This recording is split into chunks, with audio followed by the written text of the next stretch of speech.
land domain.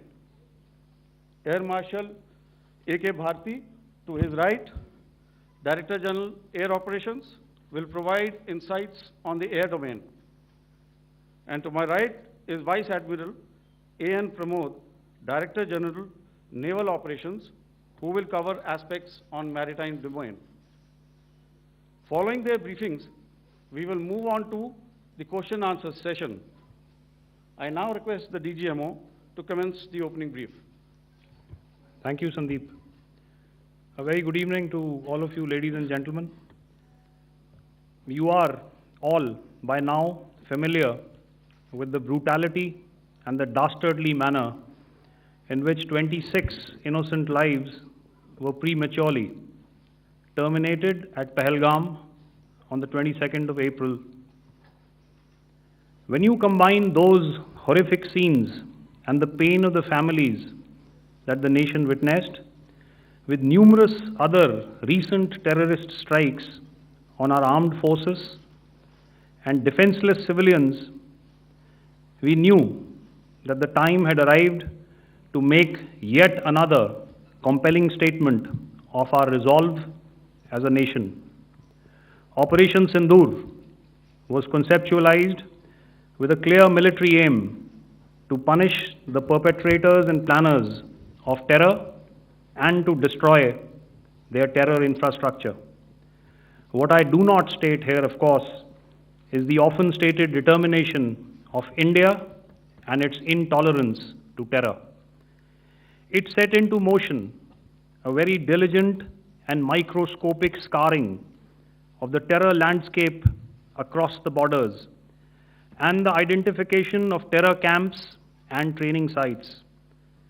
The locations that emerged were numerous, but as we deliberated more, we realized that some of these terror hubs were now bereft of any presence and had preemptively been vacated, fearing retribution from us.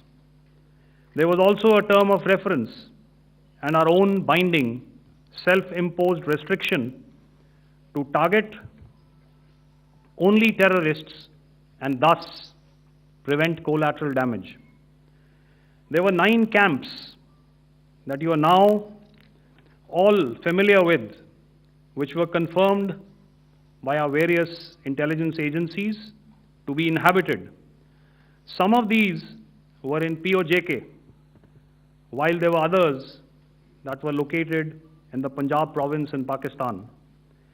Nefarious places such as Muridke, the hub center of the Lashkar-e-Taiba, has over the years bred infamous characters such as Ajmal Kasab and the likes of David Headley. What followed was a careful scrutiny of each of these sinister locations, their layout, configuration, even the type of construction in each structure, and the terrain obtained around these. This was with an obvious intent to deduce and identify the exact vector that was required for their neutralization, as also the eyes in the sky that we would send up to ensure that we brought back evidence that we had indeed targeted what we set out to.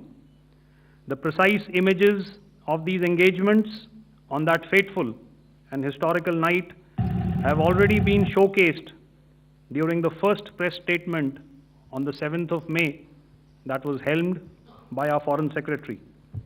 I have no doubt in my mind that we achieved total surprise, and those strikes across those 9 terror hubs left more than 100 terrorists killed, including high-value targets such as Yusuf Azhar, Abdul Malik Rauf, and Mudassir Ahmed that were involved in the hijack of IC-814 and the Pulwama blast.